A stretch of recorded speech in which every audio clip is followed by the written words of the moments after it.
முதல் அவருடைய மனைவி சோபியா 1586ஆம் ஆண்டு விவாகரத்து செய்துவிடும் முயற்சியில் ஈடுபட்டார்.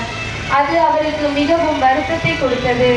தன் திருமண வாழ்வை காப்பாற்றிக் கொள்ள புகழ்பெற்ற குருவான ஜேக்கப் அவர்களின் உதவியை நாடினார். 1615 அன்று 4வது முறையாக வெல்பன்காங் அருட்தந்தையை சந்திக்க வந்தபோது தன் திருமண நாள் அன்று அவர்களின் கைகளில் கட்டிய ரிப்பனை கொண்டு வந்து அருட்தந்தையிடம் கொடுத்தார்.